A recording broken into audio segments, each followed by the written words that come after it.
we're going to go over my top 5 exercises if you're just starting out in your fitness journey and you're looking to build a bit of strength and power for your batting. So for our first exercise, we've got the squat.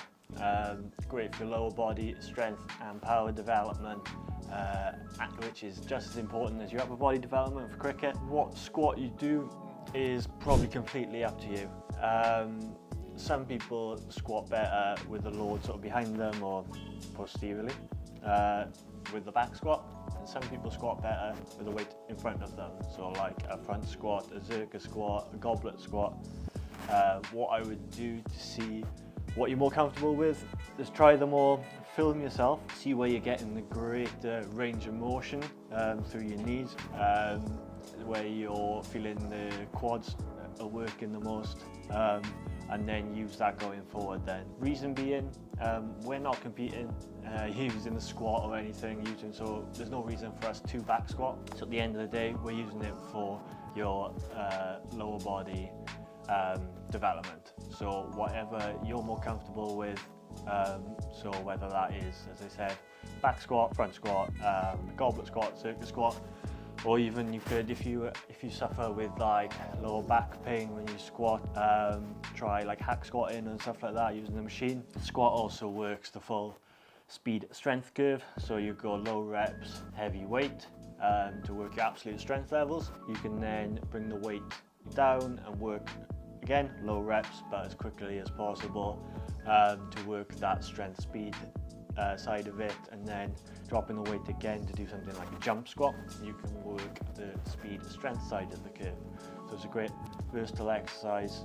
On the side of what you're more comfortable with squatting, you can look to raise your heel. There's nothing wrong with that. So whether you use like a slant board, Olympic weightlifting shoes, or you can just use little 2.5 kilo plates, put them below your heels. You might find you get a greater range of motion, which at the end of the day is what we're looking for. For our second exercise, we've got the bench press. Great exercise obviously for developing that pushing power and strength. Again, same as the squat, you can work the full sort of strength curve on this speed strength curve. Low reps, high weight for that absolute strength level. Bring the weight down, keep the reps low. Work with maximum speed intention, and then you've got that speed strength side of it, and then lower the weights again, really quick rep, and you can work that speed strength side of it.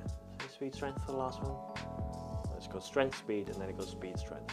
I think I've mentioned this before.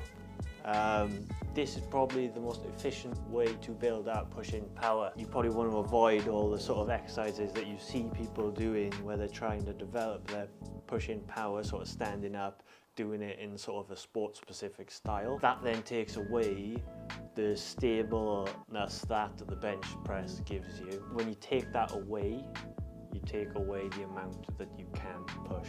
So you take a little bit off it, just not as effective at developing strength and power as giving you that stable environment from a bench press. Again, not too fussy whether we're doing incline bench, flat bench, dumbbell bench, whatever you sort of find best, or whether you want to mix it up, go for it. So for our third exercise, we've got the landmine rotation. Why do you like this? Great for developing your rotational power and strength, which is obviously vital.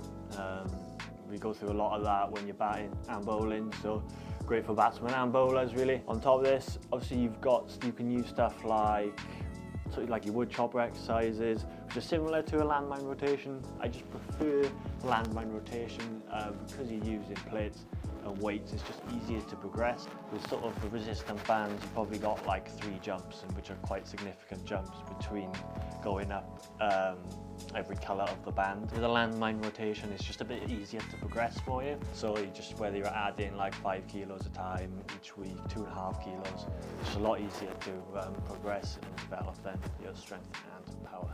For our fourth exercise, we're going to do a good morning. Great for the lower back, glute, your arse, and your hamstring development. Great tool. You can obviously use something as well, like an RDL. Obviously there's other great hamstring development tools like a Nordic curl. I just prefer the good morning because again, like the other exercises, it's just easy to progress. With a Nordic curl, it gets a bit awkward once you can do a Nordic curl quite comfortably and you get in towards that 8 to 10 rep range. then sort of where do you go from there? You're looking, you need to get sort of, either start like having to hold the plate. Movement just gets a bit awkward. With barbell stuff, it's just easy to add 2.5, 5 kilos or whatever. Great way to progress. Probably then, this is my best tool probably for creating strength through the posterior chain. I obviously love the reverse hyper, but not readily available through many gyms at all. So unlike the barbell. And for our fifth and final exercise, we've got the pull-up, working all your pulling mechanics through your back. Great exercise again in terms of progressive and regressive.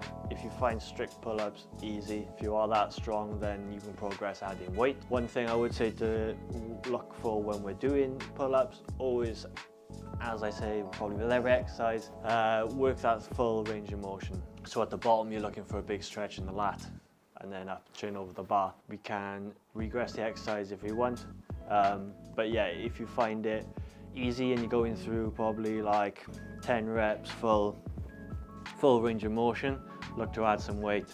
Start light, and every week just add a little bit of weight and see how you get on. If you are struggling with the pull-ups going through a full range of motion, don't sort of just do some partial reps and be like, okay, then do straight pull-ups. Grab yourself a resistance band. You can sort of loop it around the pull-up bar. This isn't a pull-up bar, but you get the idea. Fling it over, pull it through. Gives you sort of a loop attached to the bar. Then you can put your foot between the bottom loop, and that'll give you an assistance of going through a pull-up. This is a much better option, doing this then through a full range of motion. You're gonna get way more benefit of doing this than you are doing partial reps of pull-ups, and you'll find you'll progress way quicker. As I said, these exercises aren't the be-all and end-all of what you could be doing in the gym. It's just a great starting point if you're looking to start that fitness journey and looking to develop your cricket. Obviously, we've got plans, strength plans, fitness plans. If you want to come check us out over on our website at Proteus, and if you've got any video ideas that you want to see us do, stick in the comments below.